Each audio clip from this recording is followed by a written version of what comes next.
Hello, Alabama. This is scary, not for Bama, but for those who want to get the good recruits that Bama has their eyes on, which is the case with the Tigers in Georgia. Before the news, subscribe to the channel to receive more news from Bama. The recent news about Jaden Breaker and his interest in Alabama linebackers adds a new layer of intrigue to the SEC recruiting scene. Breaker, currently committed to the LSU Tigers, has found himself in a tight race between three college football powerhouses, LSU, Georgia and, of course, the Alabama Crimson Tide. Breaker brings with him not only the physicality, but also the talent necessary to excel at linebacker, a crucial position in Alabama's defensive scheme. What drew attention to this development was Breaker's recent visit to the Alabama campus during the game against Georgia. Alabama not only won the game, but it also left a lasting impression on the young linebacker with the way it utilized its defensive players, especially its linebackers. Breaker stated that he loved the way the Tide deployed its linebackers throughout the game, an acknowledgement that could tip the scales in Alabama's favor in this competition for its talent. This statement is significant because it shows that Alabama's traditionally solid and effective defensive system continues to be a focal point and attracts the attention of top prospects nationwide. With head coach Kalen DeBoer at the helm of Alabama, the program continues to reinvent itself and adjust its defensive scheme to remain competitive amid the fierce competition in the SEC. The linebacker position, especially in the Wolf scheme, is a critical part of Alabama's defense, and players like Breaker would be a crucial addition to strengthen that area.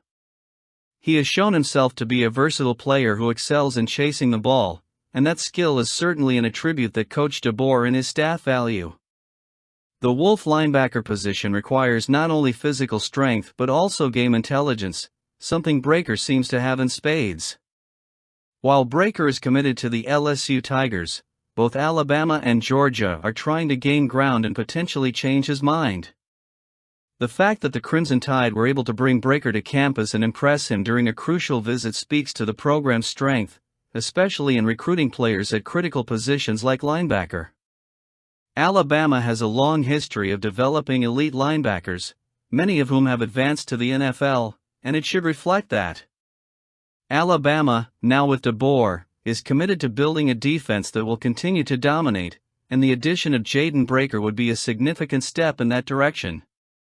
Crimson Tide fans can expect more recruiting action as Alabama and Georgia press the LSU Tigers to secure a commitment from the promising linebacker. And what will the outcome be? Let us know at the end of the video. After the upset over Georgia, which surprised many and seemed to indicate that Alabama was in good hands after the Nick Saban era, the harsh reality set in with the unexpected loss to Vanderbilt. Now, DeBoer is at a crucial point, where he needs to prove that the victory against Georgia was not a fluke, but rather the result of consistent work and a solid strategic plan. Alabama fans, accustomed to a dynasty of excellence under Saban, are uncertain about what to expect from this new era. The win against Georgia showed a dominant Crimson Tide in the first quarter, where the team attacked both through the air and on the ground, catching the Bulldogs' defense by surprise. Offensive coordinator Nick Sheridan, with a well-executed game plan, managed to confuse renowned coach Kirby Smart, something few teams can do.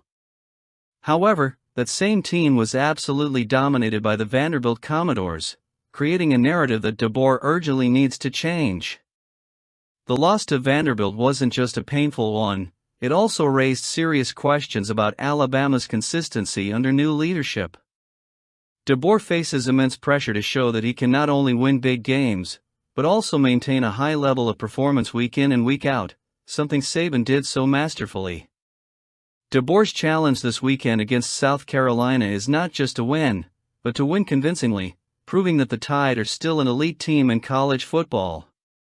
Athletics director Greg Byrne had a big bet on DeBoer, believing he was the right choice to succeed Saban and keep Alabama on top.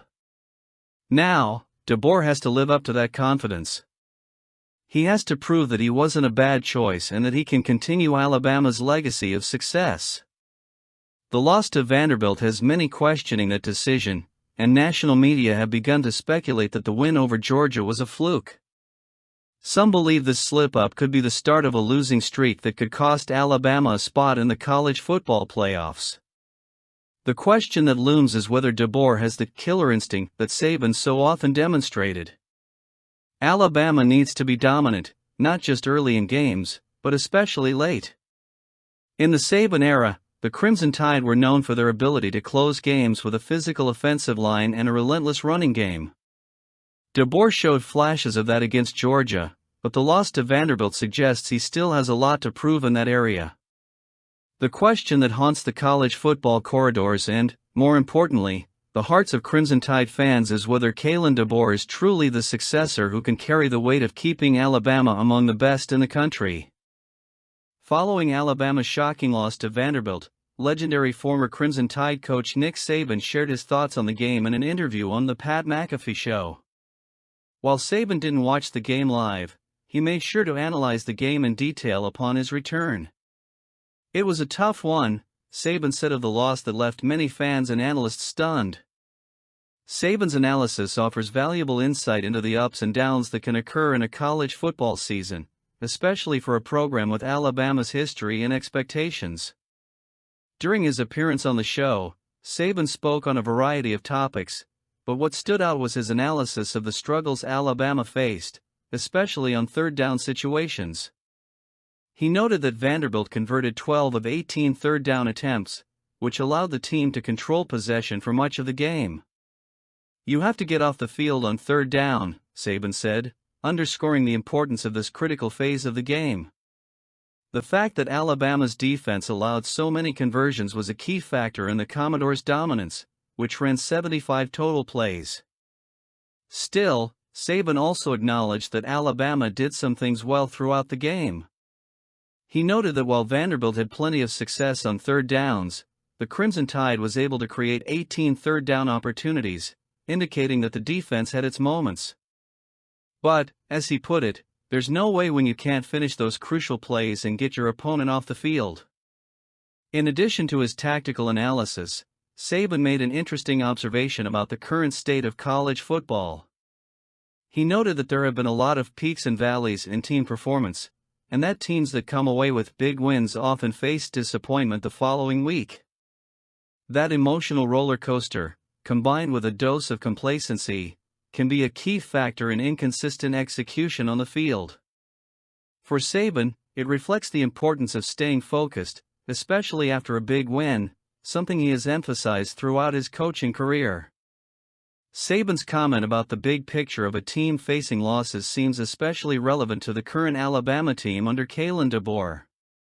After an impressive win over Georgia, the team suffered an unexpected loss to Vanderbilt, and Saban knows all too well the impact that complacency can have. The former coach also praised Vanderbilt, noting that it's good for the SEC that teams like the Commodores are growing and competing at a high level. He praised the work of Vanderbilt's quarterback and the quality of the offense, pointing to the significant win over Virginia Tech as an example of the team's progress. Alabama, now led by DeBoer, needs to face the reality of the loss to Vanderbilt and use Saban's insights as a valuable lesson. The focus should be on fixing the flaws in third-down situations and avoiding any complacency that can come after a big win. The loss may have been painful, but history shows us that elite teams like Alabama are defined not only by their wins, but by how they respond to adversity. DeBoer is sure to turn this game around and get Bama big wins, don't you think? Saban also commented on the Malachi Moore incident. It was the final moments of Alabama's loss to Vanderbilt that caught the attention of many, and Nick Saban recently shared his thoughts on his former player's behavior during an interview. Saban, who coached Moore for 4 seasons, was clear in his assessment: Malachi Moore is a great young man. This was totally out of character for him.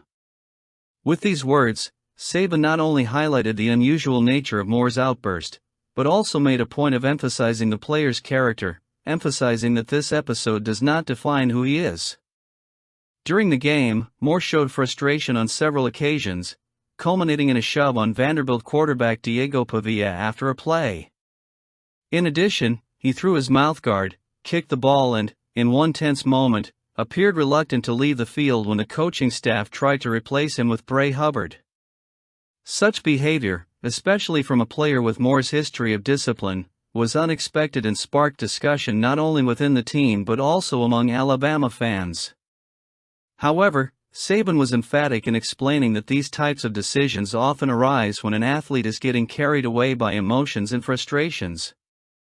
"I think this is an example of when you get frustrated and emotional, you make bad choices and decisions," Saban said in a frank but empathetic analysis. Moore, for his part, quickly acknowledged his actions and expressed genuine regret. He apologized publicly and reached out to Pavia to personally express his feelings.